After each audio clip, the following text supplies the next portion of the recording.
Di tepi sungai Cisadane, Ki Tenggerjati dari Galuh Kawali membangun sebuah mushola kecil dari kayu dan rumbia. Ia mengajarkan ilmu agama pada warga kampung Kalipasir. Kerajaan Sunda meredup. Kesultanan Banten lahir, membawa semangat Islam baru. Mushola itu tetap berdiri, menjaga ruh zaman yang telah berganti. Konon, para utusan Wali Songo singgah di Kalipasir. Mereka bersama warga membesarkan mushola menjadi masjid. Sultan Ageng Tirtayasa, sang penguasa Banten singgah. Di tempat kecil itu seorang sultan kembali menjadi hamba. Kapal-kapal VOC menyusuri Cisadane. Perebutan tanah pun dimulai, sunyi berganti ketegangan. Kesultanan Banten membentuk perkampungan di tepi sungai. Ladang dan rumah dibangun jadi garis pertahanan. Dipimpin Tumenggung Arya Yudhanegara, pos-pos jaga berdiri di kampung-kampung strategis. Babakan dan Cikokol lahir bukan sekadar tempat tinggal, mereka jadi benteng rakyat.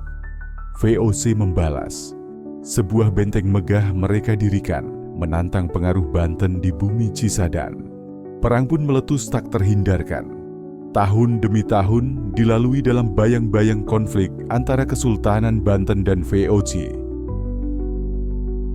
Darah, diplomasi, dan kelelahan akhirnya memaksa kedua pihak duduk, bukan berdamai, tapi membagi.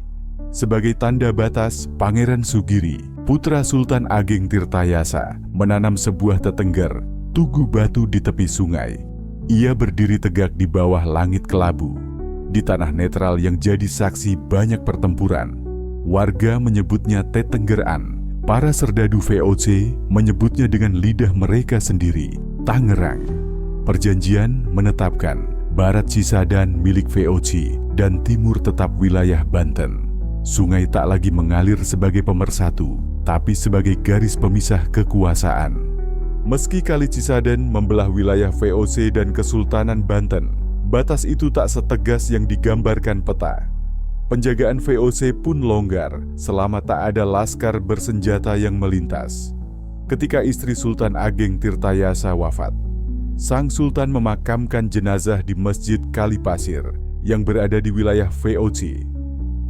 Tanpa ketegangan, jenazah dibawa menyeberangi sungai. Hari itu, Cisadane bukan pemisah, tapi penghubung. Benteng Tangerang diperkuat, saksi bisu zaman ketika VOC memperkuat cengkeramannya dan Kesultanan Banten mulai goyah. Sultan Ageng Tirtayasa tertangkap, putranya sendiri menjadi lawan, dan di Cikokol Arya Yudhanegara gugur, mempertahankan kehormatan yang tak bisa dibeli. Sejak saat itu, VOC menguasai Banten sepenuhnya. Waktu bergerak. Belanda membentuk Afdeling Tangerang dan menjadikannya pusat administrasi Barat Batavia.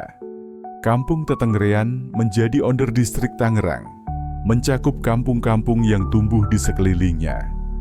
Indonesia merdeka, Tangerang berdiri sebagai kecamatan resmi. Kampung tua yang dulu disebut Tetenggeran kini terbagi menjadi 3 desa: Sukaresa, Sukasari, dan Sukaasih.